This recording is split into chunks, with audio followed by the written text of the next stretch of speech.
Good evening all of you friends. कैसे हैं आप सब लोग? आई होप यू आप सभी लोग एकदम अच्छे होंगे। आज हमारा हिंदी का प्रैक्टिस सेशन नंबर 1 है, तो शुरू करते हैं आज का प्रैक्टिस सेशन।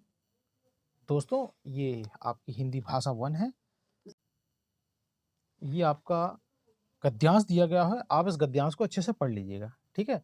मैं इसको पढ़ नहीं रहा हूँ, आप लोग पढ़ लीजिएगा। इसके अकॉर्डिंग क्वेश्चन बनेंगे आप लोगों के। ये भी आपका गद्यांश है, ओके?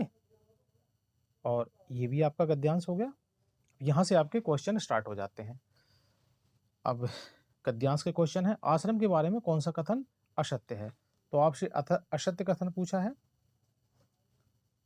तो गद्यांश के अकॉर्डिंग आपको ये आंसर लगाना है, तो इसका ऑप्शन नंबर गा राइट होगा।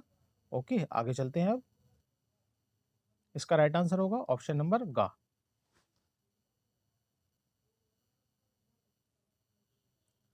ये भी आपका गद्यांश के अकॉर्डिंग है। ग्रहण के बारे में धर्म ग्रंथों का क्या कहना है? तो इसका राइट आंसर है ऑप्शन नंबर गा। ओके, आप लोग पढ़ लीजिएगा, ये पूरे गद्यांश के क्वेश्चन है। ये क्वेश्चन नंबर 5, पाटलिपुत्र नगर से थोड़ी दूर पर अवस्थित एक आश्रम अलग किस्म का था, कथन पढ़कर सही विकल्प का चयन कीजिए। ये भी गद्यांश के अकॉर्डिंग है, लेकिन इसको कथन और कारण के रूप में दे दिया गया है, तो इसका राइट आंसर होगा ऑप्शन नंबर गा। ओके, अब ये आपका यहाँ से 6 से लेकर 11 तक के आपके क्वेश्चन बनेंगे काव्यांश, ठीक है? तो आप इसको पढ़ लीजिएगा।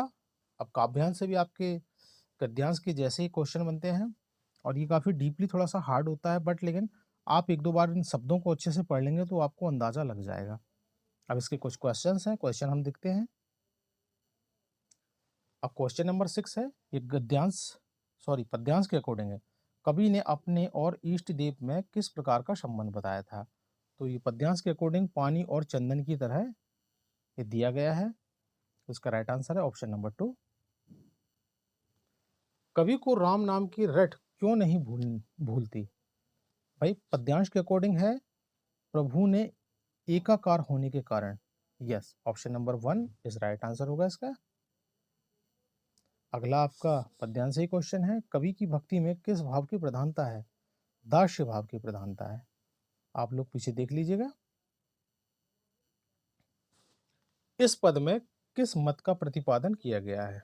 छायावाद का, एक ईश्वरवाद का, भक्तिवाद का, प्रयोगवाद का? तो राइट आंसर है ऑप्शन नंबर 2, एक ईश्वरवाद।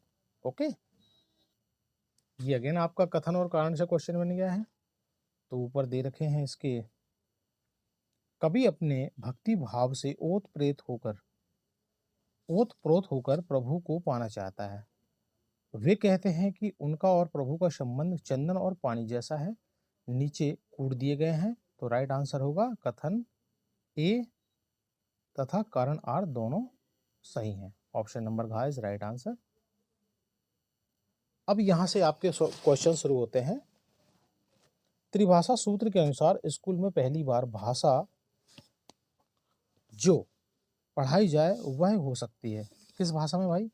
अंग्रेजी हिंदी भाषा में, मातृभाषा क्षेत्रीय भाषा, अंग्रेजी एवं विदेशी भाषा, मातृभाषा एवं हिंदी भाषा। तो प्यारे भाइयों, ऑप्शन होगा इसका राइट ऑप्शन नंबर 3। भाई कौन सी भाषा होनी चाहिए? मातृभाषा एवं क्षेत्रीय भाषा।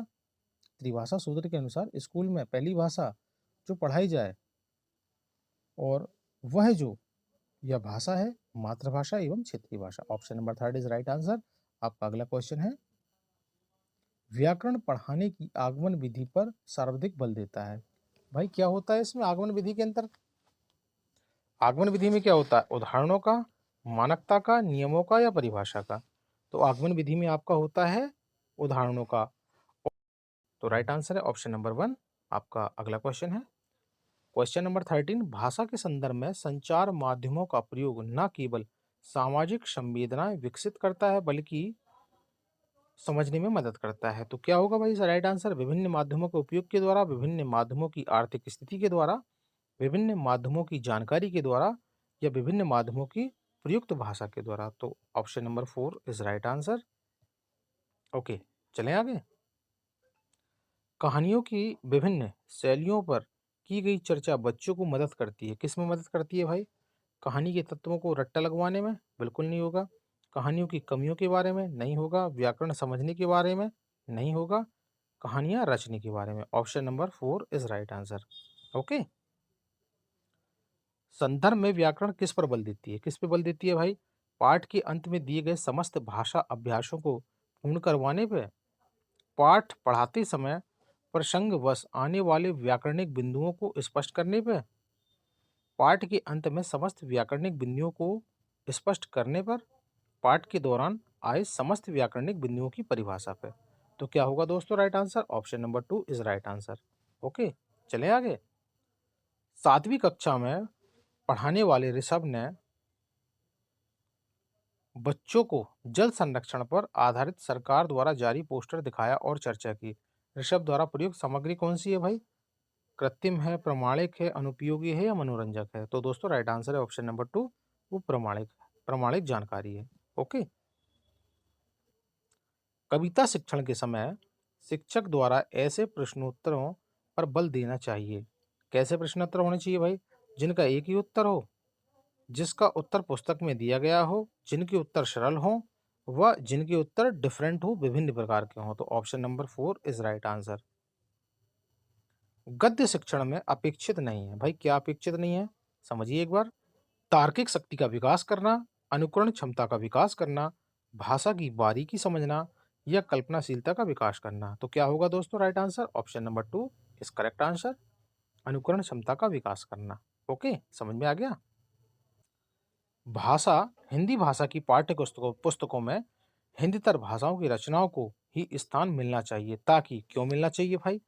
बच्चे हिंदीतर भाषाओं पर अपनी पकड़ बना सकते हैं क्या? इसीलिए बच्चे हिंदीतर भाषाओं के व्याकरण से परिचित हो सकें, बच्चों को हिंदीतर रचनाओं की जानकारी मिल जाए, बच्चे हिंदीतर रचनाओं की भाषिक विशेषताओं से परिचित हो सकें।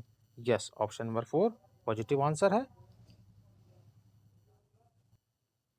भाषा या भाषण परिचर्चा संवाद बच्चों की सहायक है। किसमें है भाई? भाषा भी होती है, भाषण भी होता है, परिचर्चा भी होती है, संवाद भी होता है। भाषा मैंने अपनी तरफ से इंक्लूड कर दिया है। क्षमताओं का विकास करने में क्या कल्पनाशीलता होती है, अनुकरण होता है, लिखित अभिव्यक्ति होती है या मौखिक अभिव्यक्ति होती है? क्या होगा इसका सही answer? Option number 4 is right answer. मौखिक अभिव्यक्ति। ओके। Question number 23। गद्य रचना को पद्य में रूपांतरित करना और पद्य को गद्य में रूपांतरित करने में मदद करता है। भाषाई संरचनाओं पर अधिकार, भाषा व्याकरण का अधिकार, साहित्य के सर्वोत्कृष्ट सृजन, अभ्यास प्रश्नों को गढ़ने में। तो क्या होगा दोस्तों सही आंसर? 23 का राइट आंसर है ऑप्शन नंबर 1 भाई, भाषाई संरचनाओं पर अधिकार। ओके। 8वीं कक्षा में हिंदी भाषा सीखने सिखाने के लिए आप किस सामग्री को सर्वाधिक महत्व देंगे? अब ध्यान रखना है दोस्तों, ये अपर प्राइमरी का लेवल के अंदर में ये क्वेश्चन पूछा गया है। व्याकरण की पुस्तक पर, पाठ्य पुस्तक पर, पोस्टर पर या साहित्य सामग्री पर? तो दोस्तों राइट आंसर होगा ऑप्शन नंबर 4 साहित्यिक सामग्री। 4 इज राइट आंसर। आप छठी कक्षा के बच्चों के लिए हिंदी भाषा सीखने सिखाने की किस पद्धति का समर्थन करेंगे? जिसमें बच्चे परस्पर अंत्यक्रिया करते हैं, जिसमें केवल केवल नाम का दैत्य आ गया, ये लेखन कार्य कराते हैं, नहीं होगा। जिसमें बच्चों को बोलने के अवसर मिलते हैं, पॉजिटिव है। जिसमें बच्चों को पाठ्य पुस्तक बिल्कुल ना पढ़नी हो, क्या ये बात ठीक है? ये बात भी ठीक नहीं है। आपके पास 2 ऑप्शन बचे हुए हैं, तो राइट आंसर क्या होगा? किसके बारे में कह रहा है? अरे छठी क्लास के बच्चे हैं, हिंदी भाषा सीखने सिखाने की किस पद्धति का समर्थन करेंगे? अरे किसमें करोगे आप? अरे जिसमें बच्चे परस्पर अंतःक्रिया, अंत्यक्रिया का मतलब आपस में एक दूसरे से डिस्कशन करेंगे, तो वो बिल्कुल हिंदी भाषा को बोल लेंगे। अवसर मिलेगा, तो अवसर भी तो आप यदि अवसर दोगे तो बच्चे परस्पर अंतःक्रिया करेंगे और वो सीख लेंगे भाषा। समझ में आया? Option number 1 is right answer, इसीलिए होगा। पॉजिटिव थर्ड है बट लेकिन इसका ऑथेंटिक आंसर ऑप्शन नंबर 1 है। ओके। तो okay, I hope you friends आप लोगों को क्लास अच्छी लगी होगी। आज शॉर्ट टाइम में मैंने ज़्यादा क्वेश्चन लिए थे, आज इतने ही क्वेश्चन थे। तो अगला प्रैक्टिस सेशन आपको कल मिलेगा। तो बाय बाय, टेक केयर, अपना ध्यान रखें। यदि छोटी सी क्लास मेरी पसंद आई हो तो लाइक सब्सक्राइब जरूर करें। धन्यवाद, मिलते हैं अगले सेशन में। अपना ध्यान रखें।